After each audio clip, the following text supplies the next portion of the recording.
I was in my first year at McMaster University.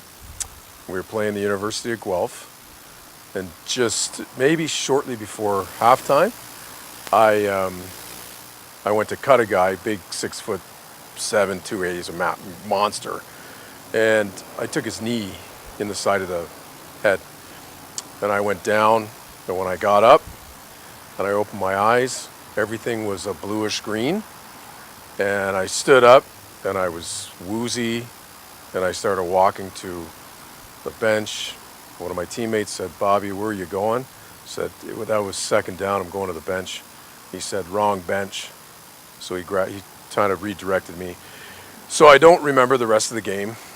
We were going home back to Mac on the bus, and I was leaning against the window and I felt just horrible, headache, nauseous.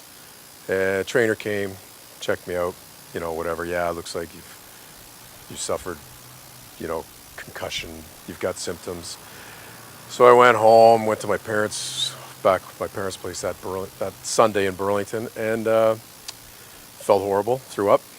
And then Monday, it's back at it, strapping it on and just right back at it. But that hit was for sure the blue-green, the not remembering. I'm sure it's the only game that I really don't have a great recollection of. Most every other game, I can remember important parts or moments, or that one is pretty much, I draw a blank. I'd like to think I was the tough guy that went over the middle and took the big hit. And certainly I did that more often than not. And for me, it was all part of the game. And I enjoyed being relied on to do it. So I took multiple hits that, knowing now what a concussion is, I say I would have been concussed on a regular basis, on a game by game. Every game you would see some stars, or you'd be like a flash, or you'd kind of figure out where you were. But fortunately, I was never out on the field. But that doesn't seem to make a difference. So there was many hits. One of the biggest ones happened to me in Saskatchewan. It was late in the game. We needed first down, and we needed 20-something yards. And Danny threw a nice pass over the middle. I leapt up in the air, and on the way down, I took a shot by Mario Smith right in the face, and it knocked me backwards, kind of cut my tongue, bit my tongue, and a whole bunch of stuff. But it was one of those hellacious hits that I didn't feel anything. My bell didn't get rung or anything. And it's funny because you can take those massive hits and then nothing will happen, and you'll just take a glance, off the side of someone's helmet, and it'll stun you. So the game is really, people like to look at the big hits and say there's a lot of injuries that occur. Often it's just the repetitive stuff or the stuff by chance and it's no different than someone in their kitchen hitting their head off the hood vent. It just could happen at any time. There was a few times I think I got my bell rung pretty good. Now, I don't ever remember losing consciousness or anything like that, but certainly there was a few pretty good hits. And back then they really, their concussions were, you had to have really bad to be, diagnosed with a concussion. So I think a lot of us put it aside. It was almost like a warrior type of mentality that you didn't complain about these kinds of things, and you pretty well just sucked it up and moved on. Yeah, I can remember one play. It was in BC, and it was my rookie season. We were playing the BC Lions, and at that time I was also a defensive back and the punt returner. And Johnny Rogers had just introduced himself into the league at that point, and he was a very tremendous and a good punt returner who people were paying an awful lot of attention to.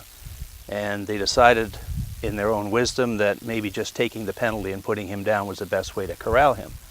And I can remember standing there waiting for a punt with my head back, looking at the ball, and one of their linebackers came by, and he had a towel taped onto his arm, so it was much like a cast.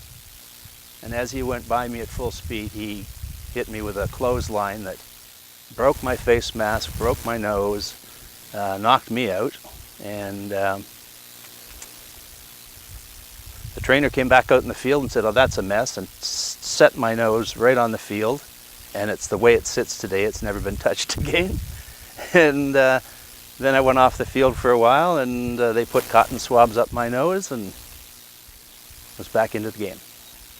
But yeah, I remember that one as the most difficult hit, and it was illegal. The findings themselves were quite shocking, and it's funny because I don't feel like I have any issues that I deal with. I mean, besides I do get headaches on a regular basis, but I don't have any debilitating issues related to kind of head trauma. But when you look at your peer group and you see what is out for guys, and I was the youngest, so you look for some of the players that are 10, 20 years older than me, and the findings were scary. It left a pit in my stomach. It was kind of hard to digest all at once. Well, the first thing, I was happy to find out that when they did the MRI, there wasn't anything totally graphic that was very obvious, and that's certainly a relief. Other than that, I think it's common knowledge now, and most people would agree that the game does cause some damage. It's just the nature of the game, and I don't know how you can play the game without banging heads, and we all know that going in. So it was good to see what these results are, and we'll have to see where it takes us from here. Yeah, I was a little surprised, I guess, when I got the stats there from Steve, but we've been hearing a lot of stuff lately, you know, in the media, and I guess it's a dose of reality. And, you know, what are you going to do? You digest it, and then I guess you put it aside. Would you do it all over again? Well, funny enough, yeah, I think I would, which is crazy.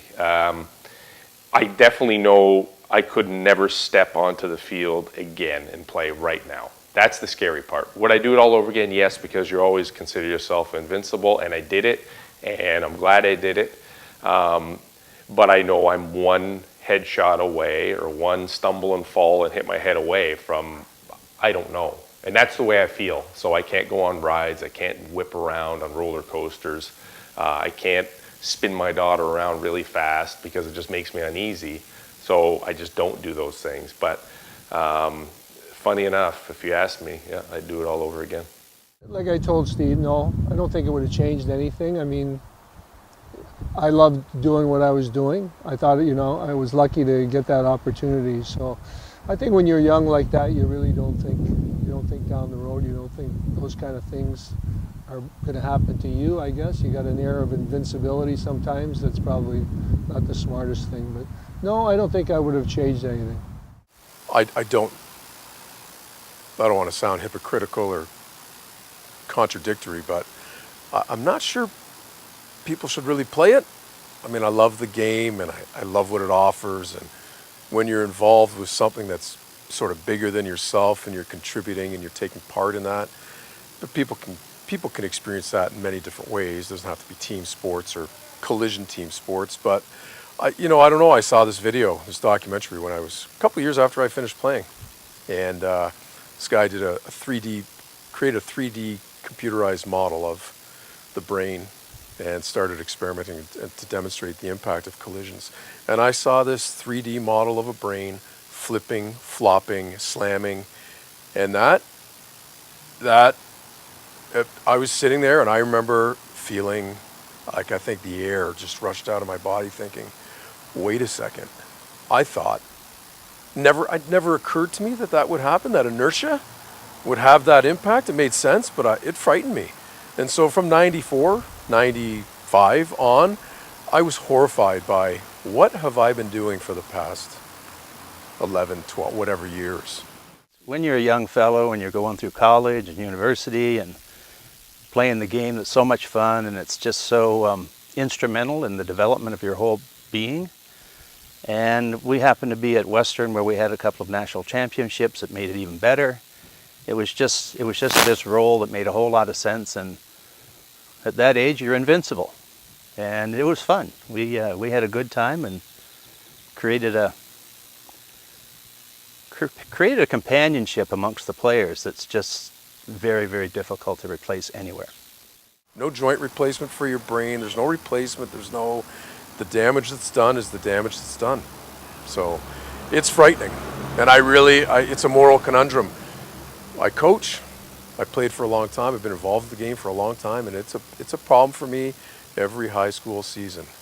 what am I asking young people to do to their joints, but more importantly, potentially their brains. And it's frightening.